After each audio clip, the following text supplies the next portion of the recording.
Welcome back students, આપ સૌનું આપણી યુટ્યુબ ચેનલમાં હાર્દિક સ્વાગત છે. વિદ્યાર્થી મિત્રો, આપણે આની પહેલાં 3 વિષયના બ્લુપ્રિન્ટના વિડીયો મૂકેલા છે સંપૂર્ણ માહિતી સાથે. ગણિત છે, વિજ્ઞાન છે અને ગુજરાતી છે. અને ઇંગ્લિશ ફર્સ્ટ લેંગ્વેજ જે અંગ્રેજી માધ્યમના બાળકો છે એના માટેનો પણ વિડીયો મૂકેલો છે. તો આપણે આ વિડીયોની અંદર ધોરણ 9 અંગ્રેજી જે દ્વિતીય ભાષા, એટલે કે આ વિડીયો છે ગુજરાતી મીડિયમના વિદ્યાર્થીઓ માટે, કેમ કે એના માટે ગુજરાતી પ્રથમ ભાષા કહેવાય અને અંગ્રેજી છે એ દ્વિતીય ભાષા કહેવાય.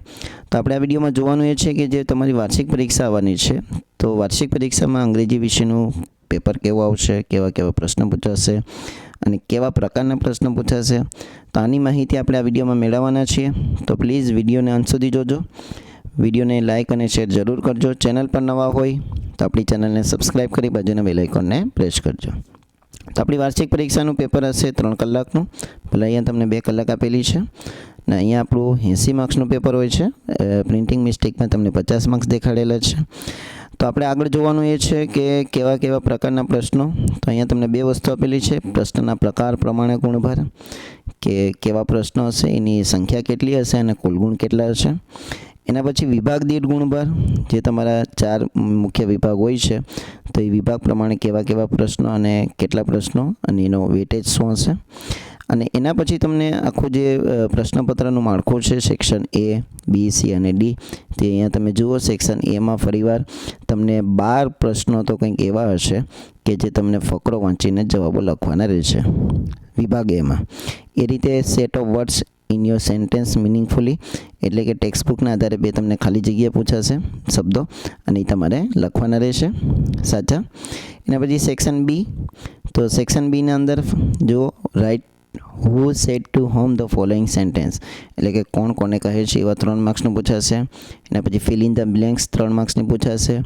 એના પછી તમારે ફકરાના આધારે ફરીવાર 5 પ્રશ્નોના જવાબ લખવાના. ને એમાં પણ જો ડોલ્ફિન નામનો કોઈ તમારો ચેપ્ટર આવતો હશે એના આધારે find the word having similar meaning, એટલે કે નિયરેસ્ટ મિનિંગના એવા 2 માર્ક્સનો પ્રશ્ન પૂછાશે.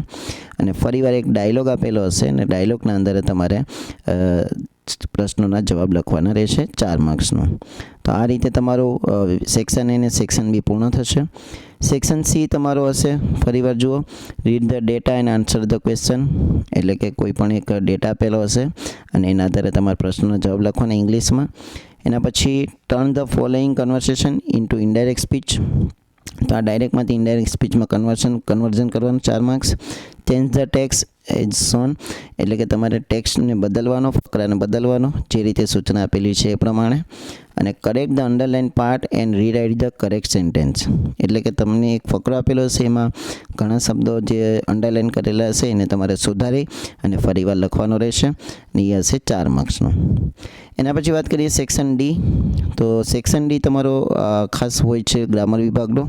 તો એમાં કન્જક્શન છે, એના પછી પ્રોપર ફંક્શન, એના પછી વાત કરીએ તો ફંક્શનનો ઉપયોગ કરીને ખાલી જગ્યા પૂરવાની, અને એના પછી તમારે WH ક્વેશ્ચનના આધારે પ્રશ્નો હશે અને ડાયલોગ તમારે કમ્પ્લીટ કરવાનો રહેશે.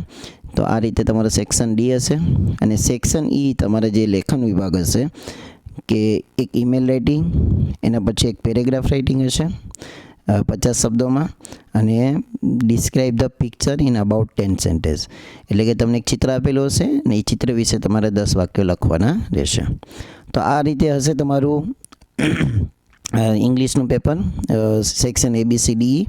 હવે તમને એક મોડલ પેપર આપેલું છે આગળ, તો એ મોડલ પેપર ખાસ ધ્યાનથી જુઓ અને આ મોડલ પેપરની પ્રેક્ટિસ પણ જરૂર કરજો. જો તમને 1 થી 12 પ્રશ્નો તો પહેલા વિભાગ એની અંદર તમને એક એમ કહેવાય કે જોઈને જવાબો લખવાના, અને એના પછી તમારે અહીંયાથી શું કરવાનું છે, set of words in your sentence meaningfully. ચાલો, એના પછી વાત કરીએ આગળ સેક્શન B. તો સેક્શન Bમાં who said to whom 3 marks છે. પછી ફિલ ઇન ધ બ્લેન્ક્સ છે, આન્સર ધ ક્વેશ્ચન છે, એના 5 માર્ક્સ છે. એના પછી નિયરેસ્ટ મિનિંગ તમારે કહેવાનું, એનાઉન્સનો મતલબ શું થાય, તો 3 શબ્દો આપેલા છે એના આધારે. એના પછી ફરીવાર સ્ટાન્જા આપેલો છે ડાયલોગના આધારે 4 પ્રશ્નોના જવાબ લખવાના. એના પછી સેક્શન સી જુઓ, તમને એક ડેટા આપેલો છે. આ ડેટાના આધારે તમારે 4 પ્રશ્નોના જવાબ લખવાના. પછી ઇનડાયરેક્ટ સ્પીચમાં આને બદલવાનું છે. પછી ચેન્જ ધ ટેક્સ્ટ, એટલે કે આ જે ફકરો આપેલો છે એને તમારે બદલવાનો છે જે રીતે સૂચના આપેલી છે એ પ્રમાણે. જો અહીંયા સૂચના આપેલી છે. અને correct the underline part and rewrite the correct sentence, એટલે કે જે અંડરલાઇન કરેલા છે એને તમારે સુધારીને ફરીવાર લખવાના છે. સેક્શન ડી જુઓ, કન્જક્શનનો ઉપયોગ કરીને જવાબો લખવાના. પ્રોપર ફંક્શન, એના પછી ફંક્શનના આધારે ફરીવાર ખાલી જગ્યા પૂરી કરવાની. અને WH ક્વેશ્ચનના આધારે તમારે અહીંયા જવાબો લખવાના છે 47, 48, 49 અને 50. અને અહીંયા તમને એક ડાયલોગ આપેલો છે, ડાયલોગ તમારે કમ્પ્લીટ કરવાનો છે. એના માટે તમને માહિતી આપેલી છે અહીંયા. જો આમાંથી તમારે લખવાનું છે 3 ખાલી જગ્યાઓ. એના પછી સેક્શન ઈ, તો સેક્શન ઈમાં તમને અહીંયા આપેલું છે ઈમેલ રાઇટિંગ. એના પછી આપેલું છે પેરેગ્રાફ રાઇટિંગ, અને એમાં 2 આપેલા છે, 2માંથી કોઈ એક કરવાનો. અને જે 56મો પ્રશ્ન છે એ તમારો છે ડિસ્ક્રાઇબ ધ પિક્ચર, એટલે કે તમારે આ જે ચિત્ર આપેલું છે આ ચિત્રનું વર્ણન તમારે કરવાનું છે. તો વિદ્યાર્થી મિત્રો, આશા રાખીશ કે તમને આ વિડીયો પસંદ આવ્યો હશે. વિડીયો પસંદ આવ્યો હોય તો આપણા વિડીયોને લાઇક કરો, તમારા મિત્રો સાથે શેર કરો.